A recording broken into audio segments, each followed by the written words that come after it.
अस्सलामु अलैकुम वरहमतुल्लाहि वबरकातुहू। दोस्तों, आज हम आपको लेकर के आए हैं एक ऐसी हसीन जगह पर, एक ऐसी खूबसूरत जगह पर। ये जो आपको पानी नज़र आ रहा है, दोनों तरफ से माशाअल्लाह पहाड़ों के बीच में घिरा हुआ है, इसलिए झील की तरह नज़र आता है। ये इस तरफ भी पहाड़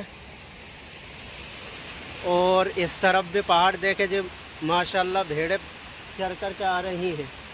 कितना खूबसूरत मंज़र है। और ये इस तरफ भी पहाड़। ये देखें शाम का वक्त कितना हसीन मंज़र है। पानी का ये झरना दोनों पहाड़ों के दरमियान पहाड़ों की खूबसूरती को और ज़्यादा बढ़ा देता है। यानी पानी पहाड़ों की खूबसूरती को बढ़ा देता है और दोनों तरफ के पहाड़ ये पानी के झरने की खूबसूरती को बढ़ा देते हैं। पता है। अच्छा, ये वीवो का अब आ रहा है ना, ये सेट अब आ रहे हैं। कौन सा? वीवो 30। ये T2 प्रो है। अच्छा,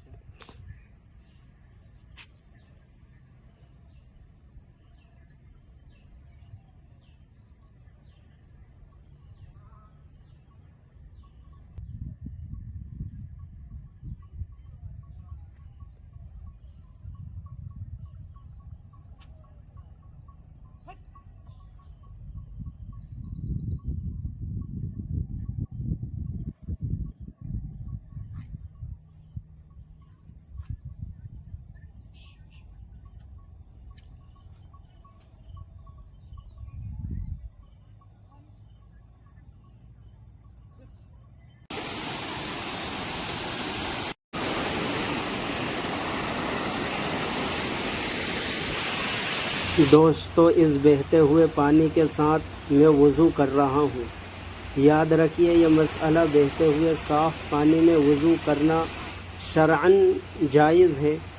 फ़ुक़हा इकराम ने यह मसला बयान किया कि जब तक पानी का रंग, बू या जायका न बदले, यह पानी पाक है और इससे पाकी हासिल की जा सकती है।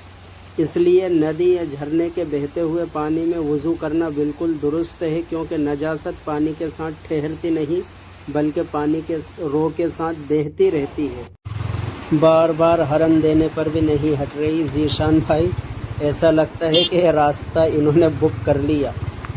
ये है असली पुलिस, जिसको चाहे जाने दें और जिसको चाहे रोक दें। वाह भाई।